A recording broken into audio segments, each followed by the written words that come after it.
Hi and welcome to the Resources Roadhouse. I'm Wally Graham and today I'm speaking with Brett Smith, Managing Director of Corazon Mining. Now, Brett, we caught up around about February and Corazon, you were just about to go out drilling at the Lynn Lake nickel project over in Canada. And you were chasing some new details that you had identified by way of a new exploration method. Briefly, just sort of tell us about that new exploration method and what it's been and what it's enabled you to do, and how successful that's been.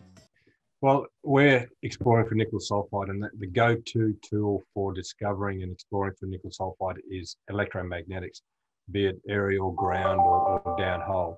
Now, we've had no success at all with ground EM or aerial EM. There's a lot of conductors on the surface from other sources, which negates this method for us.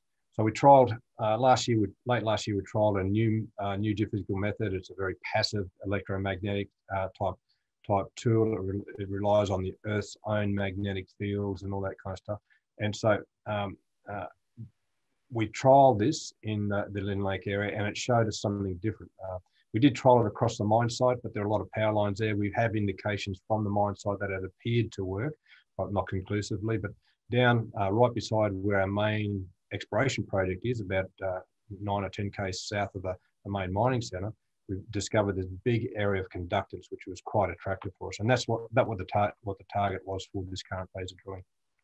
All right, so okay, in my journalist way of thinking, and not my scientific way of thinking, as you approach these things, I sort of figure that what it's showing you is you've found a newer area because you ended up annexing some new ground that the new technology had shown you was worthwhile having a look at. You've gone out and had a look at that, and now you're looking at ground that hasn't really been looked at before by the old time explorers. They because they didn't have the right technology. So has this sort of opened up Lynn Lake even further? Yeah, I think the old timers did a fantastic job, and it's been an exploration play for more than 80 years. But what they see on the surface there is not what's underneath. So at surface they've mapped a different kind of rock type, which is not attractive. But below that we have our attractive rock types, and we could see this in the geophysics that most of our data sets finished, I guess, a kilometre to the east of where we're looking now. So, and that's for that full 80 years. So we've been actually expanding our project area as we've discovered this area, and so it is a whole new area. We really didn't know. We did a hole in 2020, hole number 23, into this area to the north, and we hit the right rock. So that gave us encouragement to go out and do this current phase of drilling. So yeah, you're right. The old timers did a good job. They followed their nose. They used what they had, but we're seeing different things to what is on the surface to what they would have seen. All right, and trying to get the message out that what you've got is reasonably new, is very new, and is very exciting as well. Trying to get the message out to out and about. Now, has that been hard for people, to sort of accept? Okay, they're doing something different, or do you think that people are still sort of not really paying attention?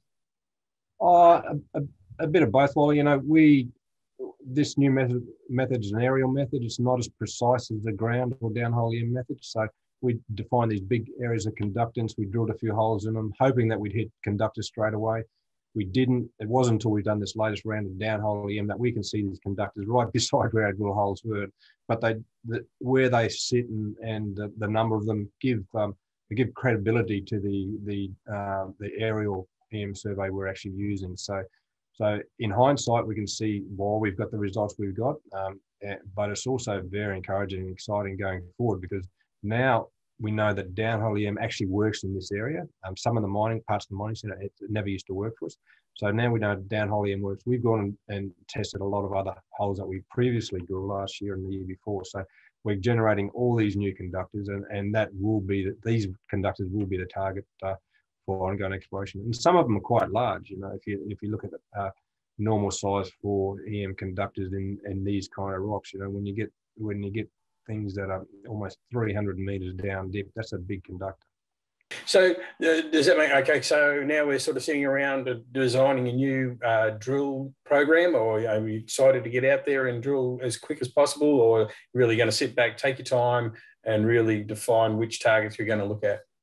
No, we don't really feel like taking our time, but we'd had to have a rest. Our team was going since late January.